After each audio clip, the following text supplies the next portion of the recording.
Pernah nggak sih kalian merasa takut, tapi nggak tahu kenapa? Mungkin kalian merasa ada sesuatu yang mengancam, tapi entah itu nyata atau cuma bayangan aja. Nah, itulah yang sering terjadi. Ketakutan yang kita rasakan bisa jadi bukan berasal dari hal yang sebenarnya terjadi, melainkan dari cerita yang sudah dibangun jauh-jauh hari. Contoh kecil aja deh, coba inget-inget. Siapa sih yang nggak pernah dengar kata komunis dan pasti langsung ngebayangin sesuatu yang menakutkan? Pemberontakan, kekerasan, anti-agama, atau tragedi G30S. Bahkan, sampai sekarang, kata itu masih jadi sesuatu yang sensitif buat sebagian orang. Tapi, kenapa ya? Apakah kita takut karena kita tahu apa itu sebenarnya? Atau karena cerita yang udah ditanamkan sejak lama? Sebelum kita ngomongin soal PKI di Indonesia, mari kita tarik mundur sedikit. Apa sih komunisme itu sebenarnya? Dan, kenapa ideologi ini bisa muncul dan berkembang di banyak tempat, termasuk Indonesia? Ada yang bilang, komunisme adalah sistem yang menantang kapitalisme, memberikan pemerataan kekayaan, dan memberi suara bagi kelas pekerja yang tertindas. Tapi, kenapa di Indonesia, paham ini malah dianggap sebagai ancaman besar bagi bangsa? Dan negara-negara yang menerapkan sistem komunis terlihat otoriter. Jadi, gimana ideologi ini bisa sampai menumbuhkan gerakan yang cukup besar? Dan akhirnya dianggap sebagai musuh terbesar negara. Untuk jawabannya, kita perlu lihat sejarahnya lebih dalam, karena komunis bukan cuma soal ideologi, tapi juga soal politik, kekuasaan, dan bagaimana narasi itu dibentuk.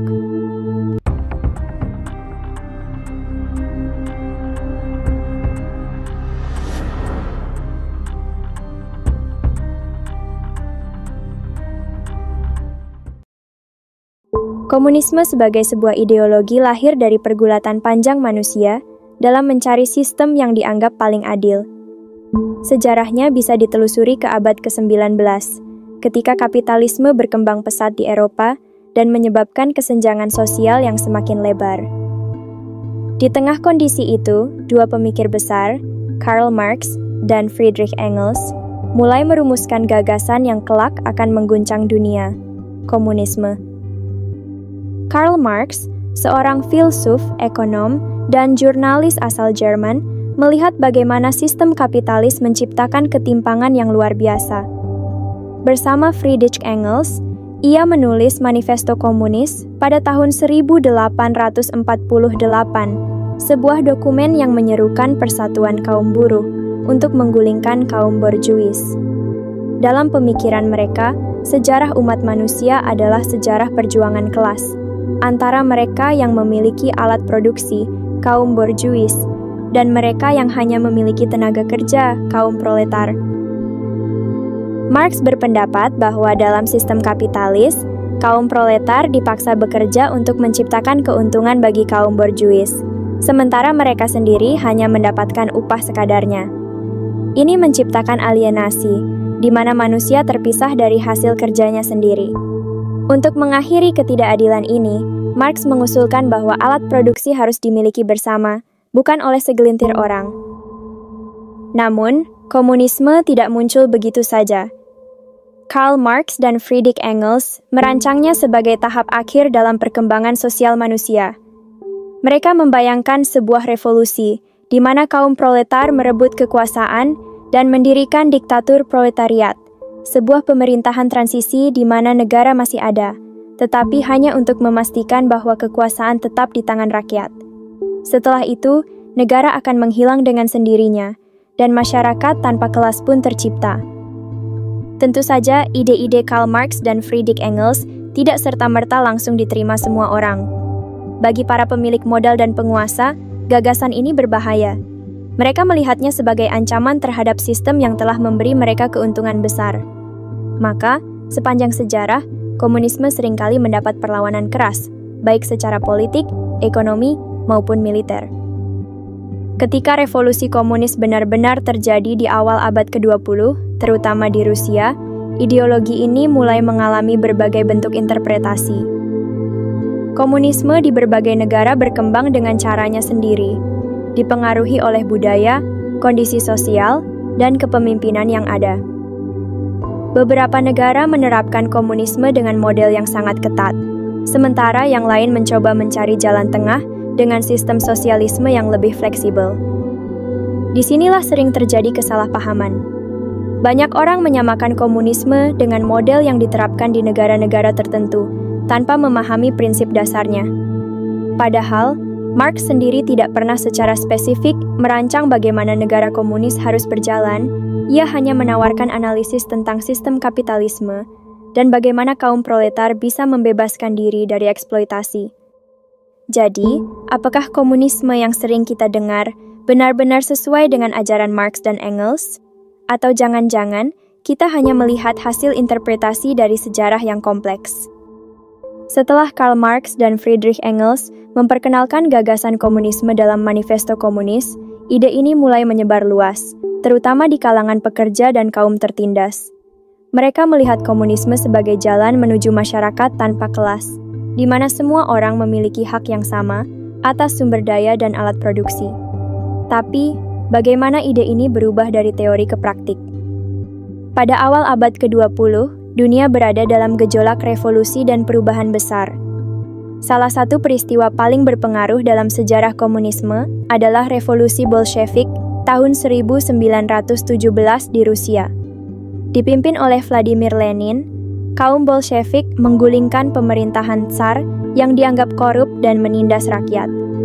Mereka mendirikan Uni Soviet, negara komunis pertama di dunia. Namun, meski awalnya berpegang pada gagasan Marx, Lenin harus menyesuaikan teori dengan kondisi Rusia saat itu. Ketika Lenin wafat, Joseph Stalin mengambil alih kekuasaan dan mengubah Uni Soviet menjadi negara yang sangat terpusat dan otoriter. Di bawah kepemimpinannya, komunisme tidak lagi sekadar ideologi ekonomi, tapi juga alat kontrol politik. Program industrialisasi besar-besaran dan kolektivisasi pertanian dilakukan, tetapi dengan konsekuensi kelaparan massal dan represi politik. Inilah salah satu titik di mana komunisme mulai mendapat cap buruk, karena dikaitkan dengan kediktatoran dan pelanggaran hak asasi manusia. Sementara itu, ide komunisme juga menyebar ke negara lain. Tiongkok, misalnya, mengadopsi komunisme melalui Mao Zedong.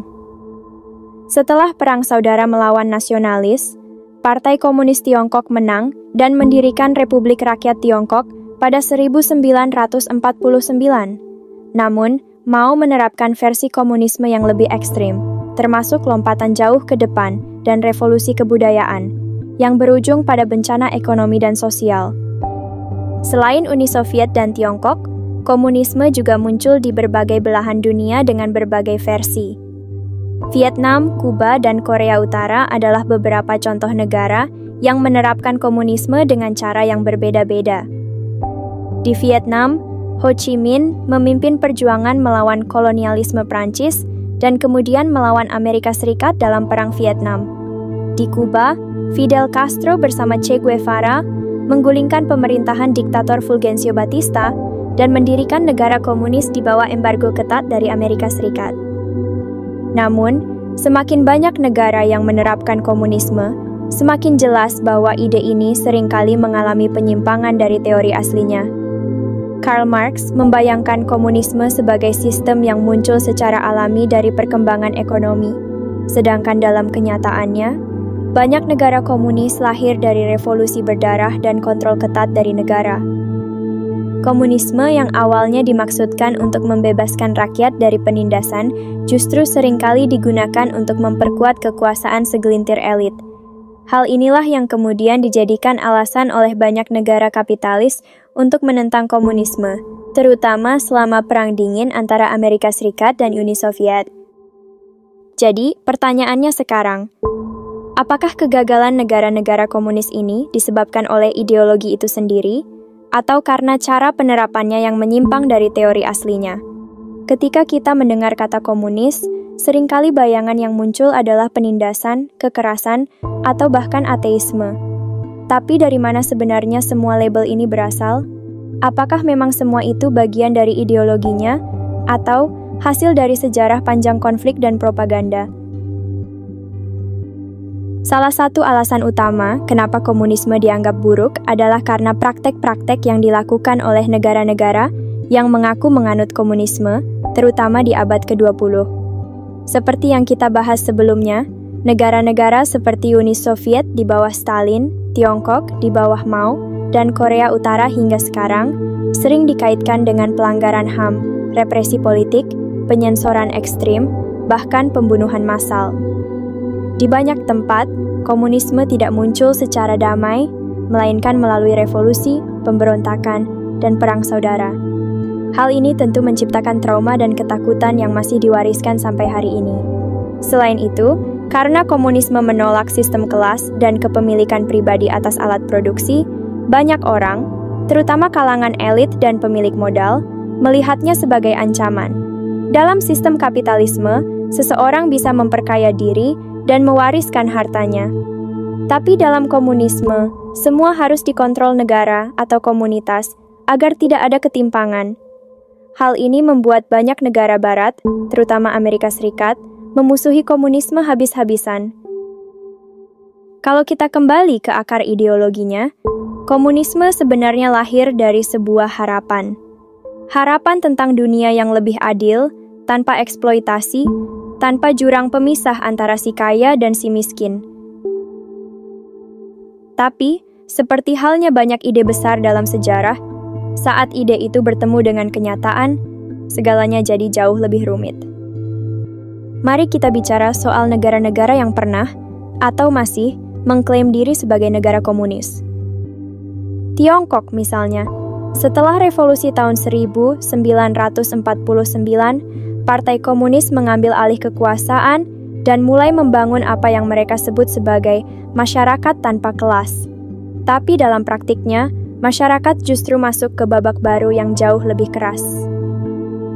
Kebijakan seperti lompatan jauh ke depan dan revolusi kebudayaan malah membawa penderitaan.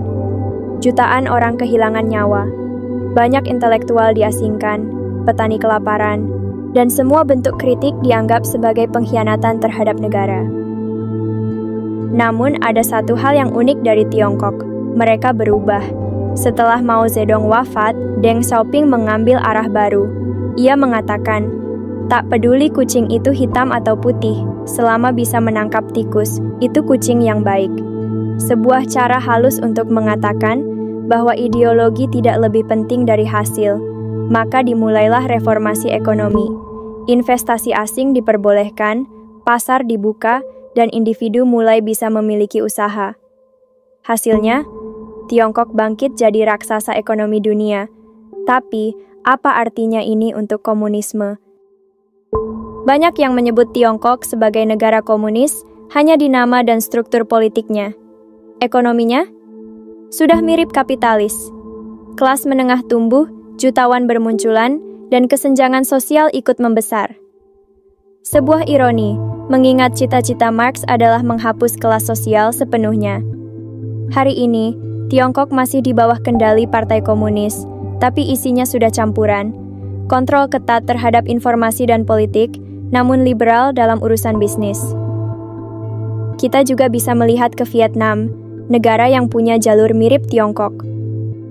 Setelah Perang Panjang dan kemenangan komunis atas Amerika Serikat, mereka mengadopsi sistem ekonomi tertutup. Tapi lama-lama, mereka sadar tidak bisa bertahan hanya dengan ideologi. Maka dimulailah reformasi ekonomi bernama Doi Moi, membuka pintu terhadap investasi dan pasar bebas, sambil tetap mempertahankan kekuasaan politik tunggal. Hasilnya, Vietnam jadi negara yang tumbuh cepat secara ekonomi, tapi tetap otoriter dalam struktur kekuasaan. Kuba juga punya kisah sendiri. Setelah revolusi 1959, Fidel Castro dan Che Guevara mencoba membangun masyarakat komunis sejati. Amerika memusuhi, embargo diberlakukan, dan Kuba berjuang bertahan dengan bantuan Uni Soviet. Tapi setelah Uni Soviet runtuh, mereka harus mencari cara lain. Maka perlahan, sektor pariwisata dibuka, bisnis kecil diperbolehkan, dan ekonomi campuran mulai tumbuh. Apakah ini masih komunisme? Atau bentuk kompromi karena realitas tak memungkinkan utopia? Lalu ada negara yang lebih ekstrem, Korea Utara. Mereka juga menyebut diri komunis, tapi kenyataannya jauh lebih kompleks. Di bawah kepemimpinan dinasti Kim, negara ini berubah jadi sistem tertutup yang nyaris tak bisa ditembus dari luar. Rakyat tidak bisa memilih, tidak bisa mengakses informasi bebas, dan hidup dalam pengawasan penuh. Ini bukan sekadar komunisme, tapi otoritarianisme yang dibungkus simbol-simbol revolusi. Marx tak pernah membayangkan masyarakat seperti ini. Dalam pandangan Marx, komunisme adalah sistem tanpa negara, tanpa dominasi. Tapi di sini, yang ada justru negara yang sangat dominan. Dari semua itu, satu hal jadi jelas. Ideologi bisa berubah drastis saat diterapkan. Komunisme dalam teks-teks Marx dan Engels sangat berbeda dengan komunisme di dunia nyata. Dalam teks, ia bicara soal pembebasan manusia dari penindasan. Tapi dalam praktik, seringkali yang muncul justru bentuk baru dari penindasan itu sendiri. Bedanya, kali ini atas nama rakyat. Namun, adil juga kalau kita tak hanya melihat sisi gelapnya. Banyak nilai dalam komunisme yang sebenarnya masih relevan. Keadilan sosial, distribusi kekayaan yang merata, jaminan hidup layak untuk semua orang. Nilai-nilai ini diadopsi bahkan oleh negara kapitalis modern.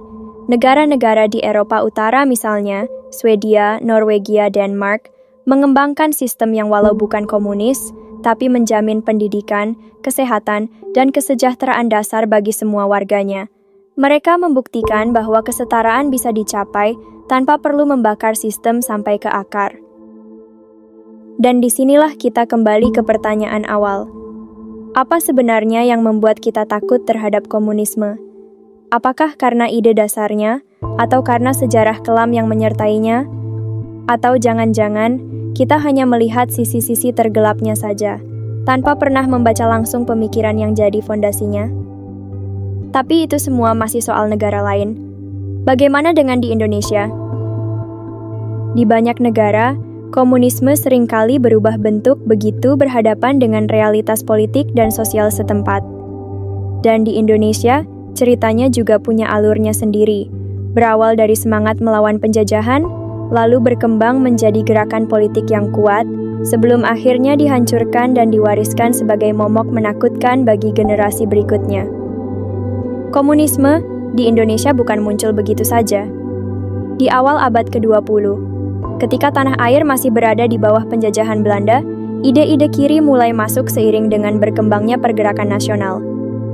Banyak orang Indonesia, terutama para buruh dan petani, mulai tertarik dengan gagasan sosialisme dan komunisme yang menawarkan janji kesetaraan. Apalagi, di tengah sistem kolonial yang sangat menindas, gagasan ini terdengar seperti jalan keluar yang masuk akal. Salah satu titik awal penting dalam sejarah komunisme di Indonesia adalah berdirinya Indische Sozial-Demokratische Vereniging, ISDV, pada tahun 1914. ISDV adalah organisasi yang membawa gagasan sosialisme ke Hindia Belanda dan didirikan oleh seorang aktivis sosialis asal Belanda bernama Henk Sneevliet. Berbeda dengan organisasi pergerakan lain yang lebih berfokus pada nasionalisme, ISDV menekankan perjuangan kelas dan melihat sosialisme sebagai solusi bagi rakyat yang tertindas. ISDV awalnya berisi campuran aktivis Belanda dan pribumi. Tapi dalam perkembangannya, Sneevliet dan kawan-kawan mulai merekrut lebih banyak orang Indonesia dan mengarahkan organisasi ini ke jalur yang lebih radikal. Salah satu langkah strategis ISDV adalah menyusup ke dalam organisasi-organisasi pribumi, terutama Sarekat Islam, yang pada saat itu merupakan salah satu organisasi terbesar di Hindia Belanda. Dari sinilah, benih-benih komunisme mulai menyebar di kalangan rakyat jelata. Pada tahun 1920, ISDV resmi berganti nama menjadi Partai Komunis Indonesia, PKI, menjadikannya sebagai salah satu partai komunis tertua di Asia. Sejak saat itu, PKI mulai membangun basis di kalangan buruh dan petani yang merasa tertindas oleh sistem kolonial. Pada tahun 1926, PKI merasa cukup kuat untuk melakukan pemberontakan melawan Belanda. Namun, upaya ini berakhir dengan kegagalan total. Pemerintah kolonial membalas dengan brutal, ratusan orang dihukum mati, ribuan lainnya ditangkap dan diasingkan ke Bovendigeuel, sebuah kamp tahanan di Papua yang terkenal kejam. Sejak itu, komunisme di Indonesia sempat tenggelam, tapi tidak pernah benar-benar mati. Lalu, saat Indonesia merdeka, PKI kembali muncul ke permukaan. Di bawah kepemimpinan Musso, partai ini mencoba melakukan pemberontakan lagi pada tahun 1948 di Madiun, yang akhirnya juga dihancurkan oleh pemerintahan Soekarno. Musso sendiri tewas dalam peristiwa itu. Tapi setelah sempat terpuruk, PKI bangkit lagi, terutama di bawah kepemimpinan D.N. Aidit pada tahun 1950-an. Di era demokrasi terpimpin, PKI justru berkembang pesat dan menjadi salah satu partai terbesar di Indonesia. Mereka punya jaringan luas, dari organisasi buruh, petani, seniman, hingga mahasiswa.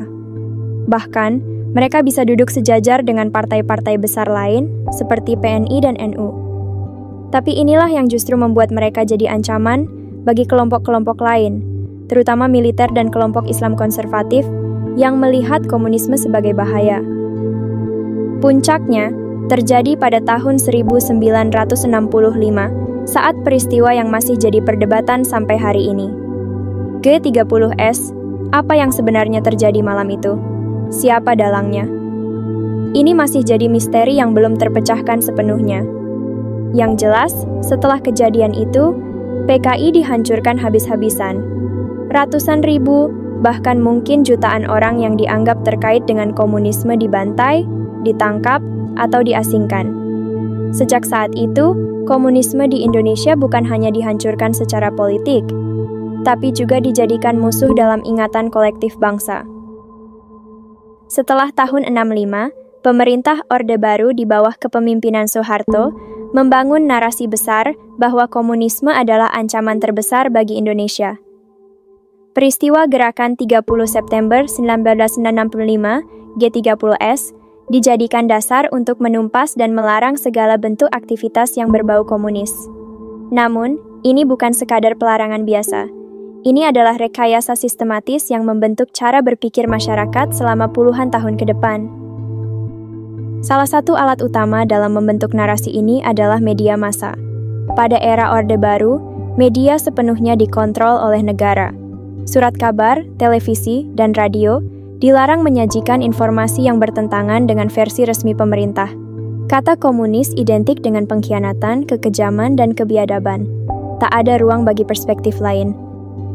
Selain itu, pendidikan menjadi sarana efektif untuk mencetak generasi yang meyakini bahwa PKI dan komunisme adalah musuh utama bangsa. Buku-buku sejarah di sekolah ditulis dengan satu versi, PKI sebagai dalang G30S, penuh dengan pengkhianatan dan kekerasan. Mata pelajaran sejarah nasional Indonesia yang diajarkan sejak SD hingga SMA menanamkan ketakutan terhadap komunisme tanpa ruang untuk diskusi kritis. Puncak propaganda ini adalah film pengkhianatan G30S, yang sejak tahun 84 diwajibkan ditonton oleh seluruh rakyat Indonesia setiap 30 September. Film ini menampilkan adegan-adegan mengerikan yang menggambarkan kebrutalan PKI, seperti penculikan jenderal dan adegan penyiksaan yang didramatisasi. Dengan durasi lebih dari 4 jam, film ini menjadi alat paling efektif untuk memperkuat ketakutan terhadap komunisme. Narasi anti-komunis ini tidak hanya membentuk opini publik, tapi juga berdampak langsung pada hukum dan kebijakan negara. Pada tahun 66, dikeluarkan undang-undang yang melarang ajaran komunisme, Marxisme, dan Leninisme. Hingga kini, undang-undang ini masih berlaku dan sering digunakan untuk membungkam kelompok atau individu yang dianggap memiliki pemikiran kiri, meskipun mereka tidak benar-benar mengusung komunisme dalam bentuknya yang asli. Dampaknya, komunisme bukan hanya dilarang, tetapi juga menjadi kata yang tabu untuk dibahas secara terbuka di ruang publik. Stigma ini bertahan lama karena narasi yang dibangun Orde Baru begitu kuat, ditanamkan sejak kecil, dan diperkuat oleh media serta regulasi hukum. Bahkan setelah reformasi, ketika kebebasan berbicara lebih terbuka, masih banyak orang yang enggan membahas komunisme secara netral karena takut dicap sebagai simpatisan PKI. Kalau kita lihat ke belakang, narasi tentang komunisme memang sudah dibentuk sejak lama, terutama di Indonesia. Pemerintah Orde Baru memainkan peran besar dalam menciptakan citra komunisme sebagai ancaman yang harus dihindari. Lewat media, pendidikan, hingga film propaganda, opini publik pun terbentuk bahwa komunisme adalah sesuatu yang mutlak berbahaya. Tapi kalau kita melihat lebih luas, tidak semua negara yang menerapkan ideologi ini mengalami nasib yang sama. Ada yang gagal total, ada juga yang berhasil mengadaptasinya dengan cara tertentu. Faktanya, banyak negara yang mengaku komunis, tapi pada praktiknya jauh dari konsep yang diajarkan Karl Marx. Yang perlu kita pahami adalah, sejarah itu rumit dan tidak ada satu kebenaran mutlak dalam peristiwa-peristiwa besar. Memahami komunisme bukan berarti membenarkan atau mendukungnya. Justru, dengan memahami berbagai perspektif, kita bisa membangun wawasan yang lebih luas dan berpikir lebih kritis terhadap narasi-narasi yang diwariskan kepada kita. Dan satu hal yang pasti, ini bukan ajakan untuk menjadi komunis. Kita harus sadar bahwa banyak negara gagal menerapkan ideologi ini secara murni. Indonesia juga punya prinsip sendiri, dan jangan sampai negara ini menjadi komunis. Tapi, apakah berarti kita harus menutup diri sepenuhnya? Tidak juga. Setiap sistem punya sisi baik dan buruk. Mungkin kita tidak harus menerima komunisme sebagai ideologi negara, tapi kita bisa belajar dari hal-hal baik yang ada di dalamnya, seperti kesetaraan sosial, keadilan bagi rakyat kecil, atau semangat melawan ketidakadilan ekonomi. Pada akhirnya, yang paling penting adalah bagaimana kita memahami sejarah dengan lebih kritis. Bukan sekadar menerima cerita yang sudah ada, tapi juga berani menggali lebih dalam, membaca lebih banyak, dan membentuk pemahaman sendiri berdasarkan fakta. Jadi, bagaimana menurut kalian? Apakah komunisme memang seperti yang diajarkan kepada kita selama ini, atau ada hal-hal yang perlu kita telaah lebih dalam? Tulis pendapat kalian di kolom komentar, dan jangan lupa untuk terus berpikir kritis.